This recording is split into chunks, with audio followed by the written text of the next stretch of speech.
Hey there, Ron Sullivan, your online hitting consultant.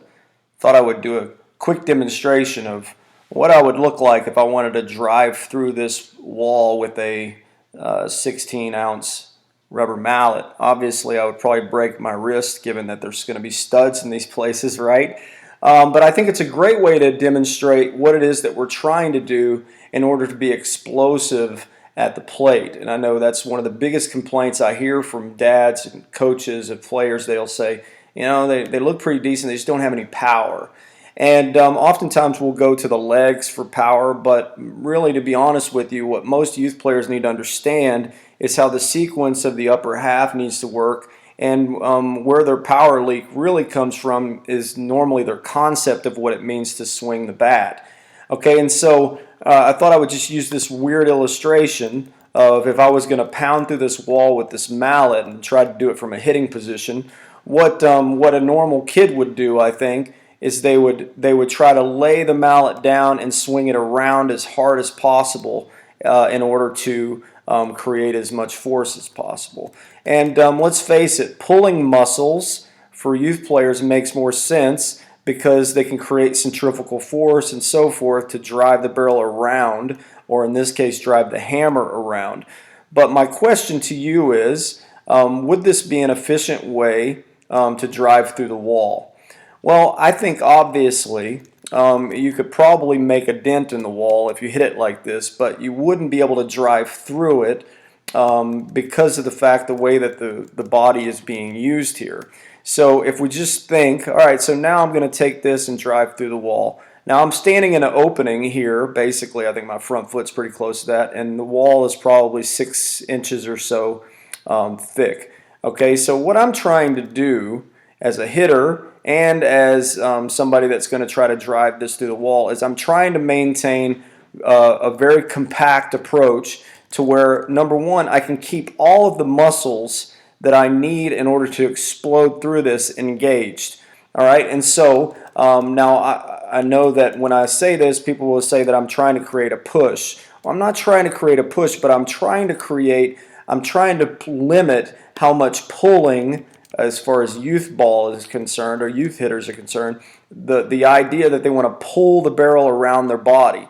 Well, this is exactly what I'm trying to eliminate. So I'm not trying to create a push, but I'm trying to make sure that the players can get to where they need to go as short and compact as possible. And if you notice the difference here, because I didn't turn my body to turn everything around, I'm able to maintain my body's position so that I can engage the right muscles to help me continually drive through. If I turn my body to turn the barrel around, then I'm not necessarily going to be able to drive through it to my full extent, because normally, like what you'll see with kids hitting, is their hands and arms get kind of tied up as they're waiting on the barrel to catch up, or in this case, the hammer.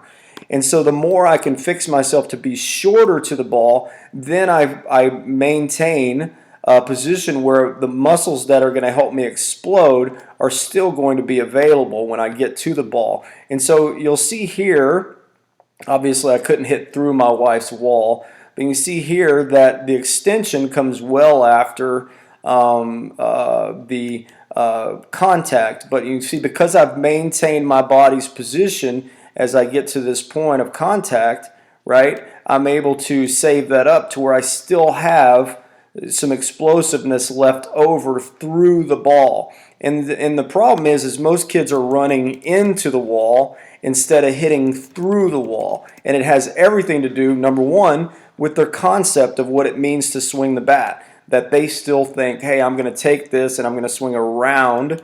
And so you'll get just that. You'll get around and you may run into it, but you're not going to drive through it, because all the muscles that we need to pound through are really just guiding everything around and not in position to continue to drive. And that's the best idea that I can give you. I could always throw a drill out, and I know that's what most guys are looking for online.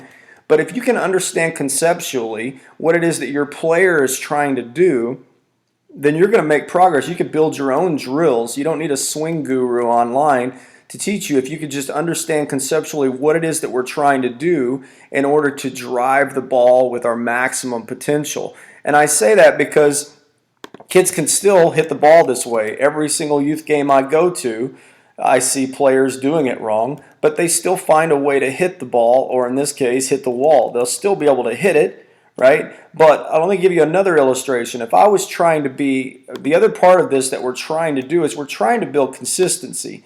To me, that's the main thing with mechanics is we're teaching, particularly 10 and unders. I'm trying to give myself an approach that I can be consistent. So let's pretend like there's a nail in the wall that I'm driving. Well, if I keep a short, compact approach, I'm going to be able to be more consistent with driving that nail through the wall. But if I'm guiding, or if I'm throwing the barrel or the hammer in this case around, then I may be able to run into that nail every now and then, and I might even drive that nail into the wall. But I'm not going to be able to do it consistently. And I think that's the big problem that we see with youth players, is that their mechanics don't allow them to be consistent, okay? But every now and then they run into it and we assume, oh, okay, well, they just need more practice at just hitting. So we throw them more balls, but all along they're still doing this move. And so occasionally they'll run into it and we go, hip, hip, hooray, right? But the reality is that they need to learn how to be shorter to it, so that they can keep themselves in a position that they can be consistent to drive the nail, if you will. And so if that nail is 8 inches long, I need to continue to be explosive to drive it all the way into the wall. I don't want to just merely run into it, right? Because that's not going to really get me the results that I want. So this is a great way, and this is more for the dads and moms and perhaps coaches, right, that are looking for a way to maybe demonstrate, or maybe they're developing their own ideas. You're developing, oh, okay, what does it mean to swing the bat? Well, this is a great way to demonstrate and illustrate to a kid what it is we're trying to do, and why, if I just throw the hammer out around the ball, or in this case into the wall, I'm probably not going to be as powerful as if I maintain a short, compact position and work through the wall like so. Okay, so I hope this helps, and feel free to send me messages or whatever as you're helping your players get to the next level, and be happy to help as much as possible. All right.